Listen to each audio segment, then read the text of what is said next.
इसका सार 28 अध्याय की 1 आयत तो पढ़ांगे परमेश्वर का कलाम।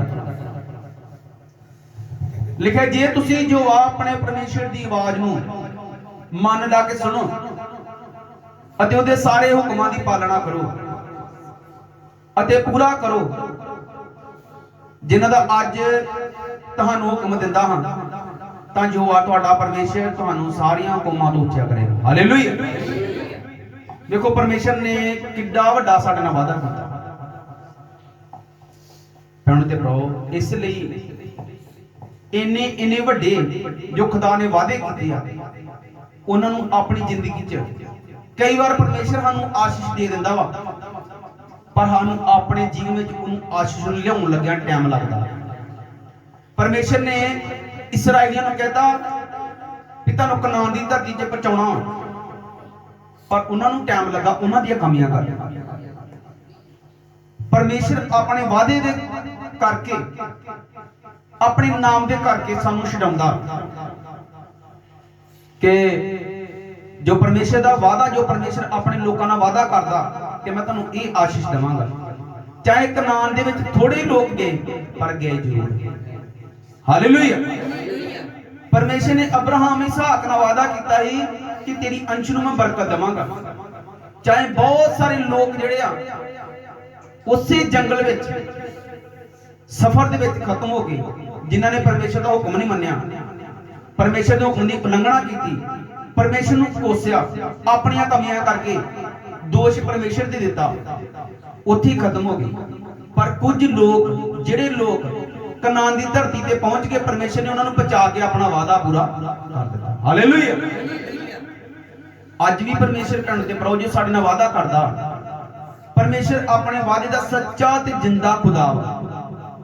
जे परमेश्वर ने कहा कि जे तुसी जो अपने परमेश्वर दी आवाज मन ला के सुनो ते सारे हुक्म जो मैं अज तुहानूं दिंदा पूरे करो ते परमेश्वर तुहानूं धरती दीयां सारियां कौमां तो उच्चा करेगा।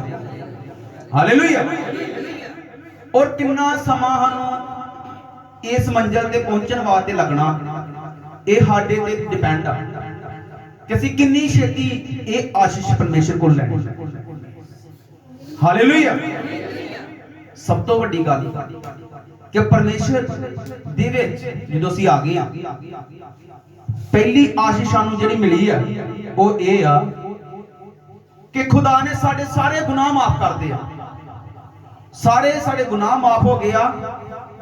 और जो असीं तौबा करके बपतिस्मा लवांगे सानू स्वर्ग विच परमेश्वर दे नाल सदीपक काल तक रहण दा मौका मिलेगा। परमेश्वर दे नाल सानू एक पल नहीं एक दिन नहीं राजे दे राजे दे नाल, क्योंकि जो सहूलतां जेकर सानू राजे दे नाल राजे दे राजे बादशाह दे नाल रहण दा मौका मिले ते असीं अपने नूं खुश नसीब समझने, क्योंकि जिहड़ियां सहूलतां राजे नूं मिलनी उही सानूं मिलनी। और भैणों ते भराओ असीं वचन बाइबल च लिखिया कि यह वचन उन्हां नूं भी सुनाया गया है पर सुनिया होया वचन उन्हां वास्ते लाभदायक नहीं होया क्योंकि उन्हां अमल नहीं कीता। जेकर असीं परमेश्वर दे वचन ते अज अमल ना करांगे ते वचन साडे वास्ते भी लाभदायक नहीं होना। परमेश्वर ने कहा कि जिहड़ा तौबा करे निश्चय करे बपतिस्मा लवेगा उन्होंने स्वर्ग राज विच प्रवेश करने की आज्ञा मिलेगी। उस दीपक काल तक परमेश्वर दे नाल रहेगा, परमेश्वर के दूतां दे नाल रहेगा। और परमेश्वर ने साडे नाल वादा कीता कि तुहानूं धरती दीयां सारियां कौमां तो मैं उच्चा करांगे जेकर तुसीं मन ला के मेरे हुक्मां नूं मन्नो। भैणों ते भराओ परमेश्वर अपने हुक्म मनण वालियां नूं ही पसंद करदा। परमेश्वर दे कलाम दे विच लिखिया सौल बारे जो जिक्र पढ़िए ते सौल ने परमेश्वर दा हुक्म नहीं मन्निया और परमेश्वर ने राजा होने तो रद्द दिता। चाहे परमेश्वर नूं भेंटा चढ़ाउंदा रहा पर परमेश्वर दा हुक्म नहीं मन्निया। अज असीं भी जो परमेश्वर दे घर च आउंदे आ जिहड़ा कोई वध दान दिंदा असीं उहदे तो खुश नहीं हुंदे, जिहड़ा सच्चे दिलों परमेश्वर चलदा असीं उहदे तो खुश हुंदे। हालेलुया। इसलिए क्योंकि साडा पिता भी उस इंसान तो खुश हुंदा जिहड़ा उहदे हुक्मां ते चलदा।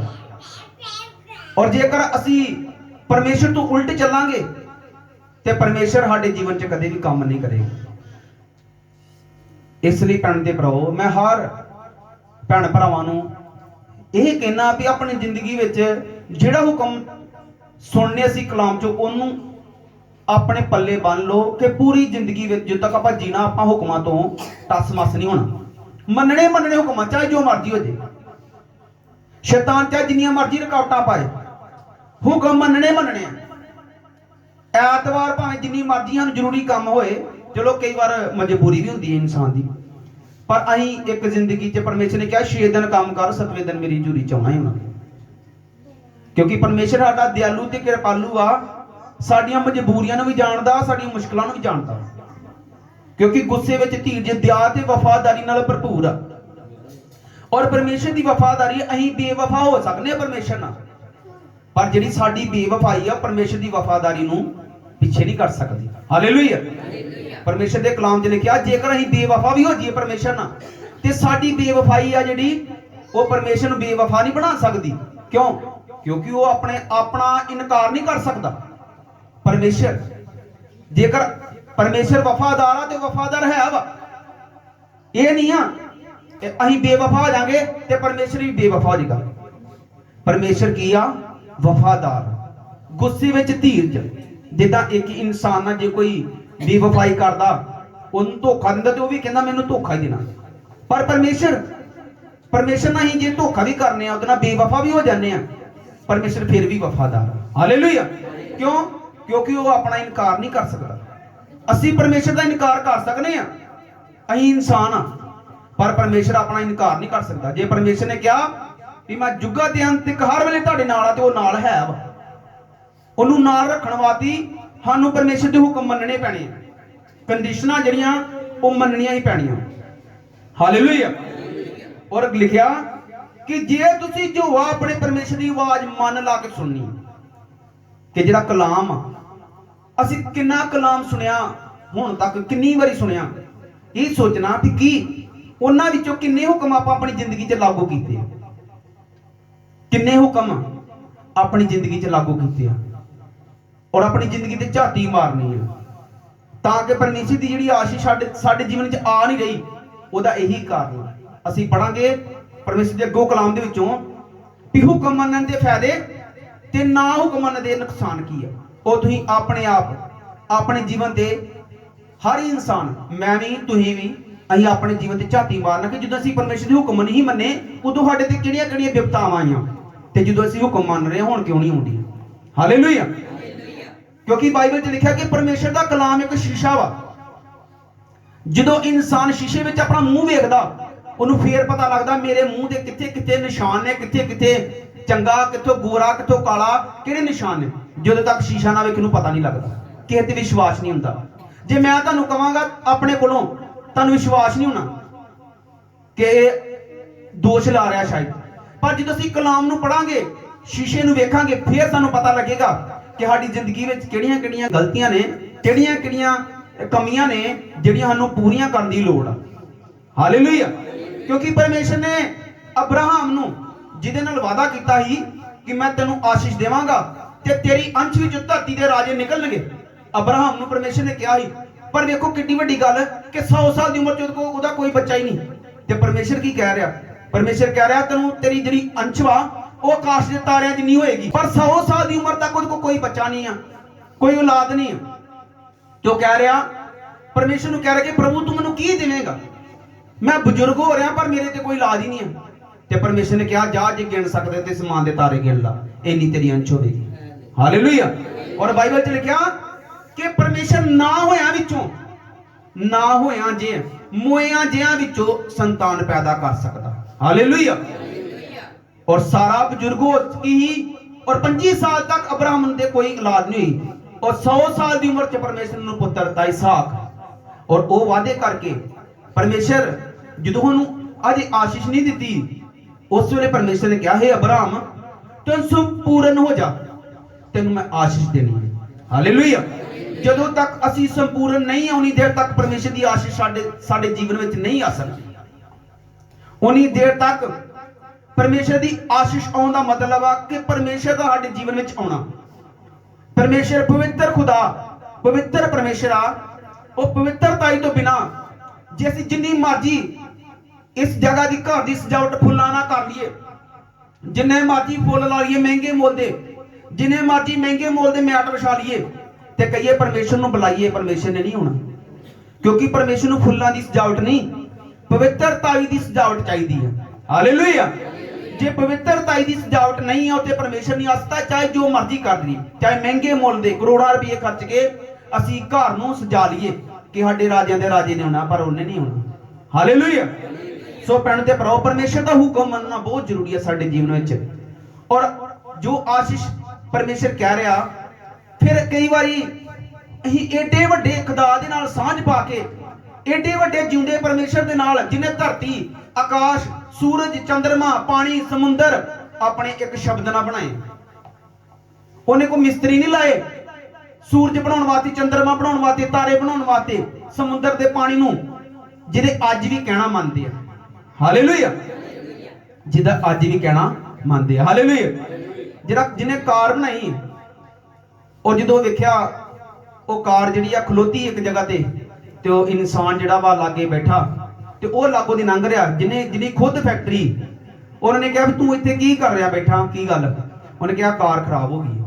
ਔਰ ਉਹ ਇਨਸਾਨ ਜਿਹਨੇ ਕਾਰ ਦੇ ਅੰਦਰ ਗਿਆ, ਕਾਰ ਸਟਾਰਟ ਹੋ ਗਈ ਉਸੇ ਵੇਲੇ। ਤੇ ਉਹਨੇ ਕਿਹਾ, ਉਹਨੂੰ ਪੁੱਛਿਆ ਵੀ ਤੂੰ ਕੀ ਕੀਤਾ ਏਡੀ ਛੇਤੀ? ਤੇ ਮੈਂ ਇੰਨੀਆਂ ਟੱਕਰਾਂ ਮਾਰ ਰਿਹਾ, ਮੇਰੇ ਕੋਲ ਠੀਕ ਨਹੀਂ ਹੋ ਰਹੀ, ਤੇ ਤੂੰ ਇਹਦਾ ਕੀ ਕੀਤਾ ਜਿਹੜਾ ਇੰਨੀ ਜਲਦੀ ਸਟਾਰਟ ਕਰ ਦਿੱਤੀ? ਔਰ ਉਹਨੇ ਕਿਹਾ ਮੈਂ ਕਾਰ ਬਣਾਈ ਹੈ। ਹਾਲੇਲੂਇਆ। ਔਰ ਜਿਹੜੀਆਂ ਚੀਜ਼ਾਂ ਪਰਮੇਸ਼ਰ ਨੇ ਬਣਾਈਆਂ ਵਾ ਉਹਦਾ ਕਹਿਣਾ ਮੰਨਦੀਆਂ। ਸਾਡੇ ਜੀਵਨ ਵਿੱਚ ਕਿੱਥੇ ਕੀ ਪ੍ਰੋਬਲਮ ਹੈ, ਕਿਹੜੀ ਬਿਮਾਰੀ ਕਿੱਦਾਂ ਠੀਕ ਹੋਣੀ ਹੈ, ਪਰਮੇਸ਼ਰ ਜਾਣਦਾ, ਅਸੀਂ ਨਹੀਂ ਜਾਣਦੇ। ਆਉਣ ਵਾਲੀਆਂ ਮੁਸ਼ਕਲਾਂ ਨੂੰ ਪਰਮੇਸ਼ਰ ਨੇ ਕਿੱਦਾਂ ਹੱਲ ਕਰਨਾ। ਕਈ ਵਾਰੀ ਭੈਣ ਤੇ ਭਰਾਓ, ਸਾਡੇ ਜੀਵਨ 'ਚ ਇੰਨੀਆਂ ਮੁਸ਼ਕਲਾਂ ਆਉਣ ਵਾਲੀਆਂ ਹੁੰਦੀਆਂ, ਪਰਮੇਸ਼ਰ ਪਹਿਲਾਂ ਹੀ ਹੱਲ ਕਰ ਦਿੰਦਾ, ਦੁਆ ਕਰਨ ਤੋਂ ਪਹਿਲਾਂ ਹੀ। ਕਿਉਂਕਿ ਪਰਮੇਸ਼ਰ ਦੇ ਕਲਾਮ 'ਚ ਲਿਖਿਆ ਪਰਮੇਸ਼ਰ ਆਪਣੇ ਮੰਗਣ ਵਾਲੇ ਤੋਂ ਪਹਿਲਾਂ ਹੀ ਜਾਣਦਾ ਕਿ ਉਹਨਾਂ ਨੂੰ ਕਿਹੜੀਆਂ ਚੀਜ਼ਾਂ ਦੀ ਜ਼ਰੂਰਤ ਹੈ। ਔਰ ਪਰਮੇਸ਼ਰ ਦੇ ਕਲਾਮ ਦੇ ਵਿੱਚ ਇਹ ਵੀ ਲਿਖਿਆ ਕਿ ਜੇ ਤੁਸੀਂ ਸਲਾਹ ਹੀ ਕਰ ਰਹੇ ਹੋਵੋਗੇ ਤੇ ਮੈਂ ਤੁਹਾਡੀ ਸੁਣ ਵੀ ਲਵਾਂਗਾ।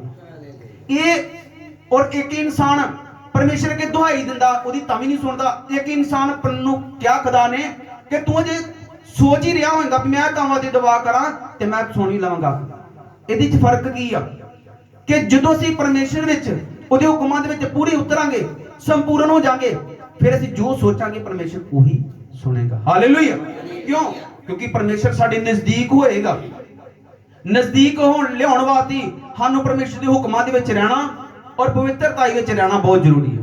ਔਰ ਪਰਮੇਸ਼ਰ ਨੇ ਅਬਰਾਹਮ ਨੂੰ ਕਿਹਾ ਹੀ, ਹੈ ਅਬਰਾਹਮ ਸੰਪੂਰਨ ਹੋ ਜਾ, ਜਿਵੇਂ ਮੈਂ ਸੰਪੂਰਨ ਹਾਂ ਤੇ ਮੈਂ ਤੈਨੂੰ ਆਸ਼ੀਸ਼ ਦੇਵਾਂਗਾ। ਹਾਲੇਲੂਇਆ। ਸੋ ਭੈਣ ਤੇ ਭਰਾਓ, ਅਬਰਾਹਮ ਨਾਲ ਪਰਮੇਸ਼ਰ ਨੇ ਵਾਅਦਾ ਕੀਤਾ ਹੀ ਤੇ ਆਪਣਾ ਵਾਅਦਾ ਪੂਰਾ ਕੀਤਾ। ਹਾਲੇਲੂਇਆ। ਹਾਲੇਲੂਇਆ। ਜੇ ਪਰਮੇਸ਼ਰ 4-4 ਦਿਨਾਂ ਦੇ ਮੁਰਦੇ ਜਿੰਦੇ ਕਰ ਸਕਦਾ, ਬਜ਼ੁਰਗੀ ਦੀ ਹਾਲਤ ਵਿੱਚ ਜਿੱਥੋਂ ਕੋਈ ਉਮੀਦ ਨਹੀਂ ਆ ਉੱਥੋਂ ਸੰਤਾਨ ਪੈਦਾ ਕਰ ਸਕਦਾ, ਤੇ ਉਹਨਾਂ ਆਸ਼ਾਂ ਦੇ ਨਾਲ, ਉਹਨਾਂ ਮੁਸ਼ਕਲਾਂ ਦੇ ਨਾਲ ਅਸੀਂ ਆਪਣੇ ਆਪਣੀਆਂ ਮੁਸ਼ਕਲਾਂ ਨੂੰ ਤੁਲਨਾ ਕਰਕੇ ਵੇਖੀਏ, ਸਾਡੀਆਂ ਮੁਸ਼ਕਲਾਂ ਇੰਨੀਆਂ ਵੱਡੀਆਂ ਨਹੀਂ ਹੈਗੀਆਂ।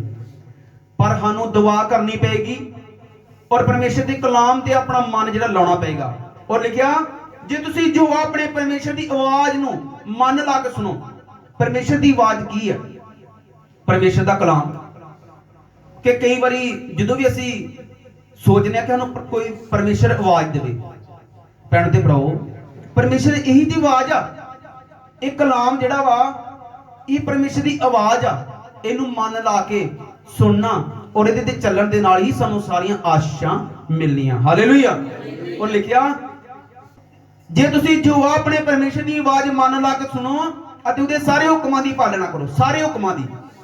ਜੇ ਕੋਈ ਇਨਸਾਨ 10 ਹੁਕਮ ਜਿਹੜੇ ਮੇਨ ਜਿਹੜੇ ਸਾਨੂੰ ਮਿਲੇ, ਜੋ 9 ਹੁਕਮ ਮੰਨਦਾ, ਇੱਕ ਨਹੀਂ ਮੰਨਦਾ, ਤਾਂ ਵੀ ਉਹ ਸੰਪੂਰਨ ਨਹੀਂ ਹੈ। ਹਾਲੇਲੂਇਆ। ਜਿਹੜਾ ਇਨਸਾਨ 8 ਹੁਕਮ ਮੰਨਦਾ, 2 ਨਹੀਂ ਮੰਨਦਾ, ਉਹ ਵੀ ਸੰਪੂਰਨ ਨਹੀਂ।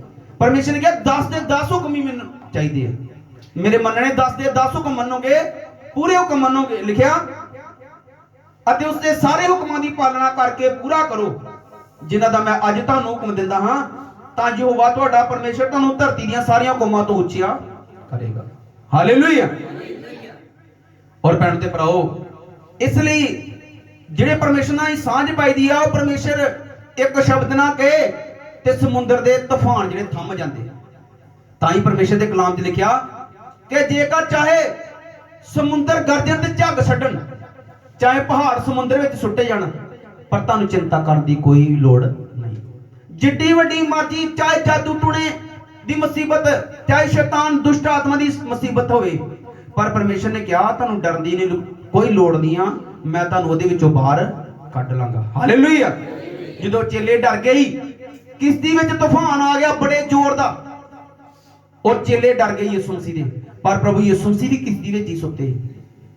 ਔਰ ਜਦੋਂ ਉਹਨਾਂ ਨੇ ਕਈ ਯਤਨ ਕੀਤੇ ਪਰ ਕਾਮਯਾਬ ਨਹੀਂ ਹੋਏ, ਆਪਣੇ ਹੱਥ ਪੈਰ ਮਾਰੇ ਪਰ ਕਾਮਯਾਬ ਨਹੀਂ ਹੋਏ, ਕਿਉਂਕਿ ਪਰਮੇਸ਼ਰ ਦੀ ਇੱਕ ਵਿਸ਼ੇਸ਼ਤਾ ਵਾ, ਇੱਕ ਉਹਦੀ ਖਾਸੀਅਤ ਆ ਕਿ ਪਰਮੇਸ਼ਰ ਉਸ ਵੇਲੇ ਕੰਮ ਕਰਦਾ ਜਦੋਂ ਸਾਰੇ ਇਨਸਾਨ ਦੇ ਰਾਹ ਜਿਹੜੇ ਬੰਦ ਹੋ ਜਾਣ, ਜਦੋਂ ਇਨਸਾਨ ਆਪਣੀਆਂ ਕੋਸ਼ਿਸ਼ਾਂ ਕਰ ਕਰ ਥੱਕ ਜੇ। ਕਿਉਂਕਿ ਜੇਕਰ ਪਰਮੇਸ਼ਰ ਉਸ ਵੇਲੇ ਕੰਮ ਕਰਦੇ ਤੇ ਉਹਨੇ ਪਰਮੇਸ਼ਰ ਦਾ ਨਾਂ ਨਹੀਂ ਲੈਣਾ, ਉਹਨੇ ਕਹਿਣਾ ਮੈਂ ਆਪਣੇ ਧਨ ਦੇ ਨਾਲ, ਆਪਣੇ ਬਲ ਦੇ ਨਾਲ ਠੀਕ ਹੋਇਆ, ਮੇਰੇ ਬਲ ਦੇ ਨਾਲ ਮੈਨੂੰ ਆਸ਼ੀਸ਼ ਮਿਲੀ ਆ। ਇਸ ਲਈ ਪਰਮੇਸ਼ਰ ਉਸ ਵੇਲੇ ਕੰਮ ਕਰਦਾ ਜਦੋਂ ਇਨਸਾਨ ਆਪਣੇ ਹੱਥ ਖੜੇ ਕਰਦੇ। ਹਾਲੇਲੂਇਆ। ਔਰ ਜਦੋਂ ਚੇਲਿਆਂ ਨੇ ਵਾਹ ਲਾਈ ਪਰ ਨਹੀਂ ਕਾਮਯਾਬ ਹੋਏ, ਫਿਰ ਪ੍ਰਭੂ ਯਿਸੂ ਮਸੀਹ ਕਿਸ਼ਤੀ ਵਿੱਚ ਸੁੱਤੇ ਪਏ ਤਾਂ ਉਹਨਾਂ ਨੇ ਕਿਹਾ ਗੁਰੂ ਜੀ ਤੁਸੀਂ ਸੁੱਤੇ ਪਏ, ਅਸੀਂ ਮਰ ਚੱਲੇ ਆ। ਤੇ ਪਰਮੇਸ਼ਰ ਨੇ ਕਿਹਾ ਤੁਹਾਡਾ ਵਿਸ਼ਵਾਸ ਕਿੱਥੇ ਗਿਆ? ਕਿ ਜਦੋਂ ਕਲਾਮ ਕਹਿ ਰਿਹਾ ਕਿ ਚਾਹੇ ਸਮੁੰਦਰ ਗਰਜਣ, ਕਿਉਂਕਿ ਇਹ ਵਚਨ ਤੇ ਜ਼ਬੂਰ ਦੀ ਪੋਥੀ ਦੇ ਵਿੱਚੋਂ ਆ, ਇਹ ਵਚਨ ਉਸ ਵੇਲੇ ਵੀ ਸੀ ਜਦੋਂ ਪ੍ਰਭੂ ਯਿਸੂ ਮਸੀਹ ਦੁਨੀਆ ਤੇ ਆਏ ਆ।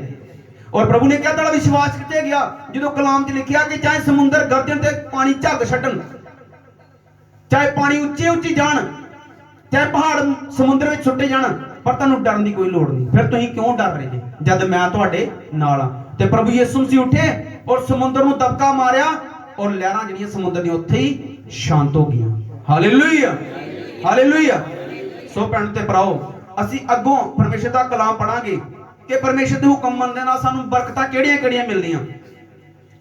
ਬਿਵਸਥਾ ਸਾਹਿਬ 28 ਦੀ ਆਇਤ 2 ਆਇਤ ਲਿਖਿਆ, ਜੇ ਤੁਸੀਂ ਯਹੋਵਾ ਆਪਣੇ ਪਰਮੇਸ਼ਰ ਦੀ ਆਵਾਜ਼ ਸੁਣੋ ਤਾਂ ਇਹ ਸਾਰੀਆਂ ਆਸ਼ੀਸ਼ਾਂ ਤੁਹਾਡੇ ਉੱਤੇ ਆਉਣਗੀਆਂ, ਸਗੋਂ ਤੁਹਾਡੇ ਪਿੱਛੇ ਪੈ ਕੇ ਤੁਹਾਨੂੰ ਮਿਲਣਗੀਆਂ। ਹਾਲੇਲੂਇਆ।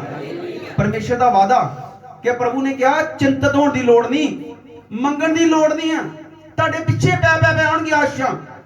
ਪਰ ਭੈਣ ਤੇ ਭਰਾਓ, ਆਪਾਂ ਸੱਚਾਈ ਤੱਕ ਪਹੁੰਚੀਏ, ਪਰਮੇਸ਼ਰ ਤੱਕ ਪਹੁੰਚਣ ਤੇ ਸਿਰਫ ਸਾਨੂੰ ਟਾਈਮ ਲੱਗਣਾ, ਆਸ਼ੀਸ਼ਾਂ ਆਉਂਦਿਆਂ ਟਾਈਮ ਨਹੀਂ ਲੱਗਣਾ। ਲਿਖਿਆ ਇਹ ਸਾਰੀਆਂ ਆਸ਼ੀਸ਼ਾਂ ਤੁਹਾਡੇ ਉੱਤੇ ਆਉਣਗੀਆਂ, ਸਗੋਂ ਤੁਹਾਡੇ ਪਿੱਛੇ ਪੈ ਕੇ ਤੁਹਾਨੂੰ ਮਿਲਣਗੀਆਂ। ਮੁਬਾਰਕ ਹੋਵੋਗੇ ਤੁਸੀਂ ਸ਼ਹਿਰ ਵਿੱਚ, ਜਿਸ ਸ਼ਹਿਰ ਵਿੱਚ ਤੁਸੀਂ ਰਹਿੰਦੇ ਉੱਥੇ ਤੁਸੀਂ ਮੁਬਾਰਕ ਹੋ। ਮੁਬਾਰਕ ਮਤਲਬ ਆਸ਼ੀਸ਼, ਕਿਸੇ ਚੀਜ਼ ਦੀ ਕੋਈ ਕਮੀ ਨਹੀਂ, ਹਰ ਪਾਸਿਓਂ ਆਸ਼ੀਸ਼ਿਤ ਹੋਵੋਗੇ, ਸੰਪੂਰਨ ਹੋਵੋਗੇ। ਲਿਖਿਆ ਮੁਬਾਰਕ ਹੋਵੋਗੇ ਤੁਸੀਂ ਸ਼ਹਿਰ ਵਿੱਚ, ਮੁਬਾਰਕ ਹੋਵੋਗੇ ਤੁਸੀਂ ਖੇਤ ਵਿੱਚ। ਜੇ ਤੁਸੀਂ ਖੇਤੀਬਾੜੀ ਕਰਦੇ ਹੋ ਤਾਂ ਵੀ ਮੁਬਾਰਕ, ਜੇ ਤੁਸੀਂ ਸ਼ਹਿਰ ਵਿੱਚ ਜੇ ਤਾਂ ਵੀ ਮੁਬਾਰਕ। ਤੇ ਭਰਾਓ, ਪਰਮੇਸ਼ਰ ਨੇ ਕਿਹਾ ਕਿ ਜੇਕਰ ਤੁਸੀਂ ਮੇਰੇ ਹੁਕਮਾਂ ਦੀ ਪਾਲਣਾ ਕਰ ਰਹੇ ਹੋ ਤੇ ਤੁਹਾਨੂੰ ਕਿਸੇ ਚੀਜ਼ ਦੀ ਕੋਈ ਕਮੀ ਨਹੀਂ ਹੋਵੇਗੀ। ਹਾਲੇਲੂਇਆ। ਮੁਬਾਰਕ ਹੋਵੋਗੇ ਤੁਸੀਂ ਸ਼ਹਿਰ ਵਿੱਚ, ਮੁਬਾਰਕ ਹੋਵੋਗੇ ਤੁਸੀਂ ਖੇਤ ਵਿੱਚ, ਮੁਬਾਰਕ ਹੋਵੇਗਾ ਤੁਹਾਡੇ ਸਰੀਰ ਦਾ ਫਲ, ਤੁਹਾਡੀ ਜ਼ਮੀਨ ਦਾ ਫਲ, ਤੁਹਾਡੇ ਡੰਗਰ ਦਾ ਫਲ। ਹਾਲੇਲੂਇਆ। ਕਿਉਂਕਿ ਪਰਮੇਸ਼ਰ ਨੇ ਕਿਹਾ ਵਾ ਕਿ ਤੁਹਾਨੂੰ ਤੁਸੀਂ ਮੁਬਾਰਕ ਹੋਗੇ, ਜੋ ਵੀ ਤੁਸੀਂ ਬਿਜ਼ਨਸ ਕਰੋਗੇ ਉਹ 'ਚ ਤੁਸੀਂ ਮੁਬਾਰਕ ਹੋਗੇ। ਪਤਰਸ ਜਦੋਂ ਸਾਰੀ ਰਾਤ ਮੱਛੀਆਂ ਫੜਦਾ ਰਿਹਾ, ਇੱਕ ਮੱਛੀ ਨਹੀਂ ਆਈ, ਥੱਕ ਗਿਆ। ਔਰ ਪ੍ਰਭੂ ਯਿਸੂ ਮਸੀਹ ਜਦੋਂ ਦੀ ਕਿਸ਼ਤੀ ਵਿੱਚ ਆਏ, ਯਿਸੂ ਮਸੀਹ ਨੇ ਕਿਹਾ, ਹੇ ਪਤਰਸ, ਕਿਸ਼ਤੀ ਨੂੰ ਡੂੰਘੇ ਪਾਣੀ ਵਿੱਚ ਲੈ ਚੱਲ ਤੇ ਸੱਜੇ ਪਾਸੇ ਜਾਲ ਸੁੱਟ। ਤੇ ਪਤਰਸ ਨੇ ਕਿਹਾ, ਪ੍ਰਭੂ ਜੀ ਅਸੀਂ ਪੂਰੀ ਰਾਤ ਖਾਪਦੇ ਰਹੇ ਹਾਂ, ਇੱਕ ਵੀ ਮੱਛੀ ਨਹੀਂ ਫੜੀ, ਕੋਈ ਲਾਭ ਨਹੀਂ ਹੋਇਆ। ਤੇ ਯਿਸੂ ਮਸੀਹ ਨੇ ਕਿਹਾ ਹੁਣ ਜਾਲ ਸੁੱਟ, ਮੱਛੀਆਂ ਆਉਣਗੀਆਂ। ਤੇ 153 ਮੱਛੀਆਂ ਆਈਆਂ। ਹਾਲੇਲੂਇਆ। ਭੈਣੋ ਤੇ ਭਰਾਓ, ਪ੍ਰਭੂ ਯਿਸੂ ਮਸੀਹ ਦੇ ਵੱਖਰੇ ਹੋ ਕੇ ਜੇਕਰ ਅਸੀਂ ਕਹੀਏ ਕਿ ਆਪਾਂ ਆਪਣੇ ਬਿਜ਼ਨਸ ਕਾਰੋਬਾਰ ਚਲਾ ਲਈਏ, ਕੋਈ ਕਾਰੋਬਾਰ ਨਹੀਂ ਚੱਲਣਾ। ਹਾਲੇਲੂਇਆ। ਪ੍ਰਭੂ ਯਿਸੂ ਮਸੀਹ ਤੋਂ ਅਲੱਗ ਹੋ ਕੇ ਔਰ ਉਹ ਬਿਜ਼ਨਸ ਨੂੰ ਤੁਸੀਂ ਜਿੱਦਾਂ ਚੱਲਦਾ ਚੱਲ, ਤੁਸੀਂ ਪਰਮੇਸ਼ਰ 'ਚ ਵੱਧ ਜਾਓ ਤੇ ਬਿਜ਼ਨਸ ਆਪਣੇ ਆਪ ਹੀ ਵੱਧ ਜਾਏਗਾ। ਹਾਲੇਲੂਇਆ। ਜੋ ਵੀ ਤੁਸੀਂ ਕਾਰੋਬਾਰ ਕਰ ਰਹੇ ਜੇ ਉਹਨੂੰ ਤੁਸੀਂ ਉਸੇ ਹਾਲਾਤ ਵਿੱਚ ਰਹਿਣ ਦਿਓ, ਹੌਲੀ ਹੌਲੀ ਚੱਲਦਾ ਚੱਲਣ ਦਿਓ, ਤੁਸੀਂ ਪਰਮੇਸ਼ਰ 'ਚ ਵੱਧ ਜਾਓ ਤੇ ਕਾਰੋਬਾਰ ਤੁਹਾਡਾ ਆਪਣੇ ਆਪ ਹੀ ਤਰੱਕੀ ਕਰੇਗਾ। ਹਾਲੇਲੂਇਆ। ਲਿਖਿਆ, ਕਿਉਂਕਿ ਪਰਮੇਸ਼ਰ ਜਿਹੜਾ ਵਾ ਉਹ ਜਿਹੜਾ ਸ਼ਬਦ ਕਹਿੰਦਾ ਉਹਦਾ ਇਨਕਾਰ ਨਹੀਂ ਕਰ ਸਕਦਾ, ਝੂਠ ਨਹੀਂ ਹੋ ਸਕਦਾ, ਕਿਉਂਕਿ ਪਰਮੇਸ਼ਰ ਆ ਵਾਅਦਿਆਂ ਦਾ ਸੱਚਾ ਤੇ ਜਿੰਦਾ ਖੁਦਾ, ਉਹ ਆਪਣੇ ਨਾਮ ਦੇ ਨਿਮਿਤ ਸਾਨੂੰ ਆਸ਼ੀਸ਼ ਦਿੰਦਾ। कई बार जो असी दुख में होंगे असी परमेश्वर नाल बेमुख हो गए होंगे आ, पर परमेश्वर फिर भी सानू आशीष दिंदा। क्यों? क्योंकि परमेश्वर अपने नाम दे करके, अपने नाम दे निमित्त सानू उच्चिया करदा, आशीष दिंदा। हर भैन भरा जो भैन भरा परमेश्वर की जुड़ी चाहते, परमेश्वर नाल जुड़े आ, वो अपने नाम दे करके हर एक नू बरकत जरूर दिंदा। चाहे वो दुआ नहीं करता ना आशीष वास्ते कोई चीज़ ते उन्होंने पता नहीं आ भी किहड़ी चीज़ की मैनूं जरूरत आ, ते परमेश्वर ने उन्होंने समय सिर वो चीज़ देनी है। क्योंकि खुदा ने कहा मुबारक होवोगे तुसीं शहर विच, मुबारक होवोगे तुसीं खेत विच। जे तुसीं खेतीबाड़ी का काम करोगे उस च तुहानूं घाटा नहीं पवेगा, और मुबारक होवेगा तुहाडे डंगर दा फल। जेकर असीं पशु रखने हैं, क्योंकि असीं जानते हैं कि जिहड़ा याकूब ही उन्होंने परमेश्वर ने इसी तरीके नाल वधाया। उन्हें भेडां दी चारदा ही, भेडां चारदा चारदा वो इन्ना अमीर हो गया ही, इन्ना अमीर हो गया ही कि उन्हें अपने सोहरे नूं कहा कि जदों तक, क्योंकि उहदे सोहरे नूं आशीष याकूब करके मिली ही, क्योंकि याकूब नाल परमेश्वर ने वादा कीता ही। अब्राहम इसहाक ते याकूब दा परमेश्वर आ, उन्हें वादा कीता ही अब्राहम नाल कि मैं तेरी अंश नूं वधावांगा। उही वादा उहदी अंश नाल चल रहा याकूब दे नाल ही। ते याकूब अपने सोहरे दे घर रहिंदा 14 साल। उस वेले उहदे सोहरे को कुछ नहीं, पर याकूब ने की किया, अपने सोहरे को जदों अलग होने लगा 14 साल बाद, उन्हें कहा जदों दा मैं तेरे कोल हां तेरी एक भी भेड़ का गर्भ नहीं डिग्गा। हालेलुया। एक भी भेड़ तेरी बेफल नहीं रही, एक भी तेरा पशु बेफल नहीं दिया। उहदे करके उहदा सोहरा भी अमीर हो गया। और जदों अपने घर विच आया 14 साल बाद, याकूब जदों अपने पिता की धरती ते आया ते इन्ना ज्यादा अमीर हो चुका है। 12 पुत्र, 2 पत्नियां, 2 गोले गोलियां, और किन्नियां सैकड़े भेडां, ऊंट, बकरियां, पशु उहदे कोल। और जदों बहुत अमीर हो गया ते फिर परमेश्वर ने कहा चल हुण वादा पूरा कर, हुण बैतेल नूं जा ते उत्थे जाके बलियां चढ़ा, क्योंकि हुण तैनूं मैं आशीष पूरी दे दी है। हालेलुया।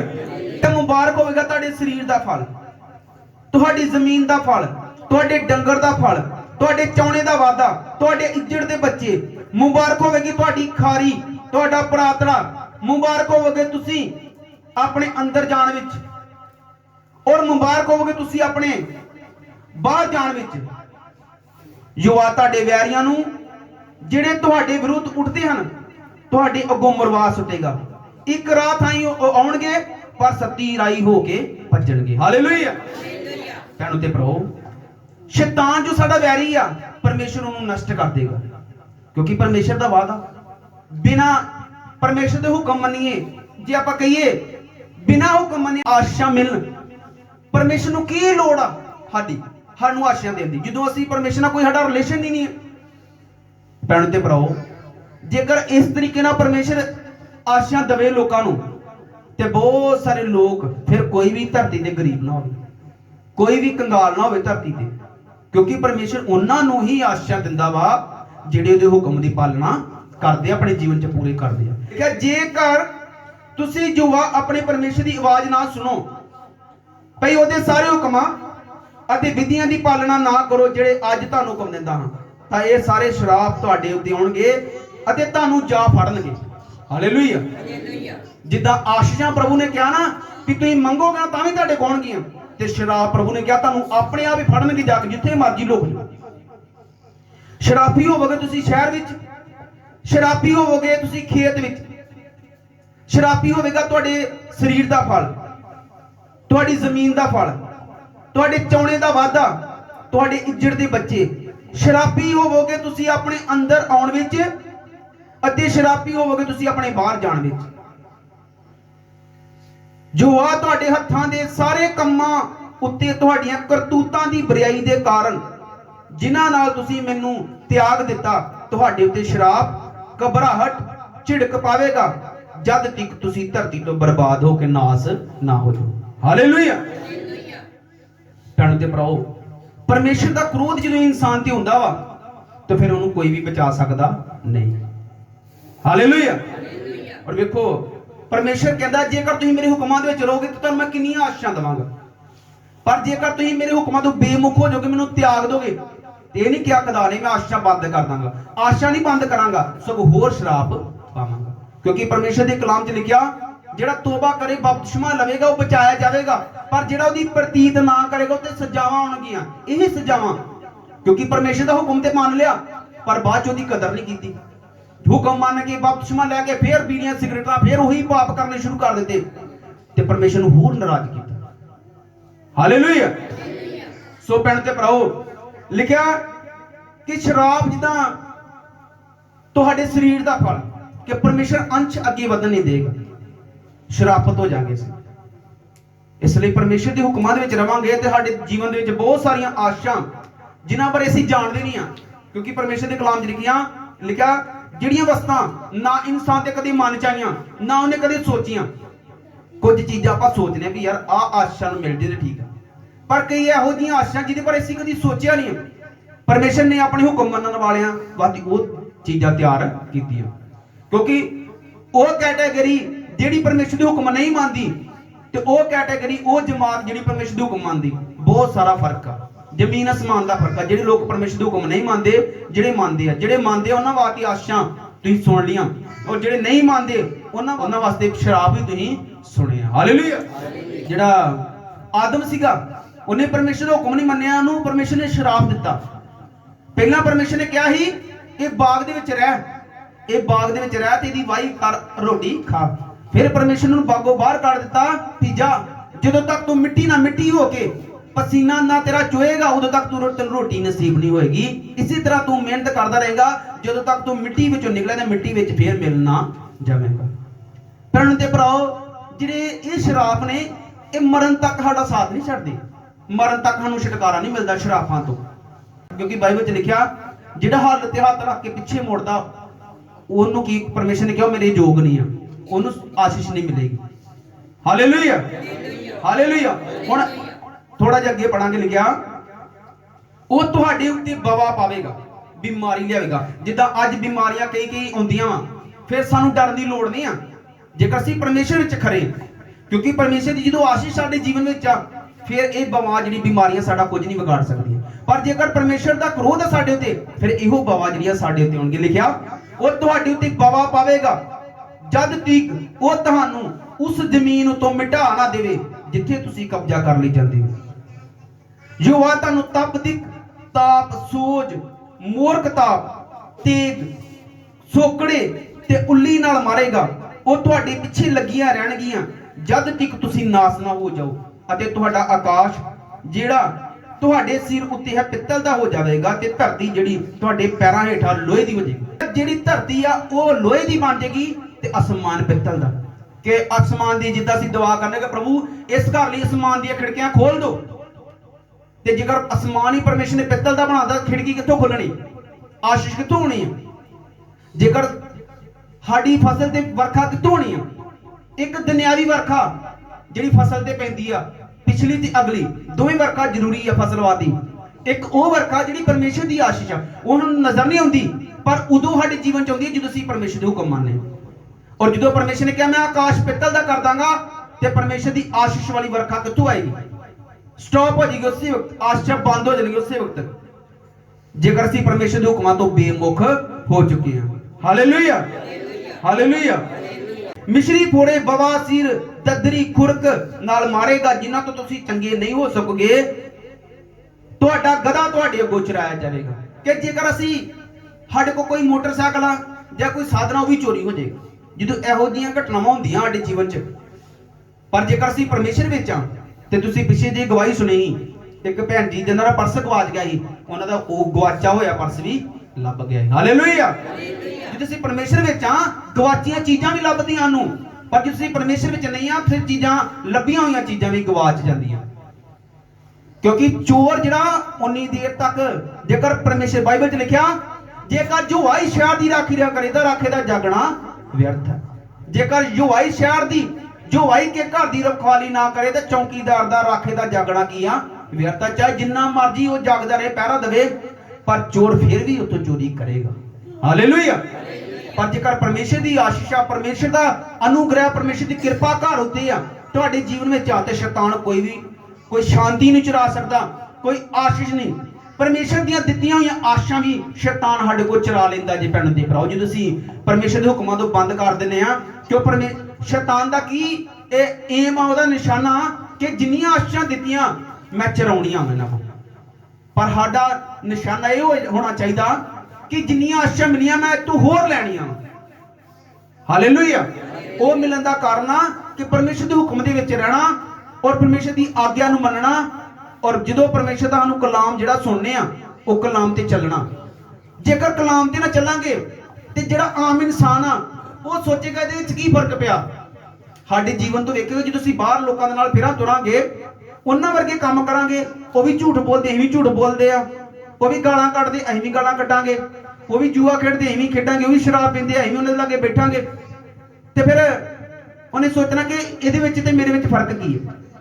ਪਰ ਪਰਮੇਸ਼ਰ ਦੇ ਕਲਾਮ 'ਚ ਲਿਖਿਆ ਜਿਹੜਾ ਨਗਰ ਪਹਾੜ ਉੱਤੇ ਵਸਦਾ ਉਹ ਕਦੇ ਗੁੱਝਾ ਨਹੀਂ ਰਹਿੰਦਾ। ਜਿਹੜਾ ਇਨਸਾਨ ਪਰਮੇਸ਼ਰ ਦੇ ਵਿੱਚ ਆ ਉਹਦੇ ਵਿੱਚ ਤੇ ਦੂਸਰੇ ਇਨਸਾਨ 'ਚ ਫਰਕ ਜ਼ਰੂਰ ਹੋਣਾ ਚਾਹੀਦਾ। ਉਹ ਫਰਕ ਤਾਂ ਹੀ ਪੈਣਾ ਵਾ ਜਦੋਂ ਅਸੀਂ ਕਲਾਮ ਸੁਣਾਂਗੇ ਤੇ ਉਹਨੂੰ ਮੰਨਾਂਗੇ। ਉਨੀ ਦੇਰ ਤੱਕ ਸਾਡੇ ਜੀਵਨ ਵਿੱਚ ਫਰਕ ਨਹੀਂ ਪੈ ਸਕਦਾ ਔਰ ਫਿਰ ਪਰਮੇਸ਼ਰ ਦੀ ਆਸ਼ੀਸ਼ ਸਾਡੇ ਜੀਵਨ ਵਿੱਚ ਆਵੇਗੀ। ਹਾਲੇਲੂਇਆ। ਉਹ ਅਸੀਂ ਸਭ ਦੁਆ ਕਰੀਏ ਕਿ ਇਹਨਾਂ ਵਚਨਾਂ ਨਾਲ ਖੁਦਾ ਸਭ ਨੂੰ ਆਸ਼ੀਸ਼ ਔਰ ਬਰਕਤ ਦੇਵੇ।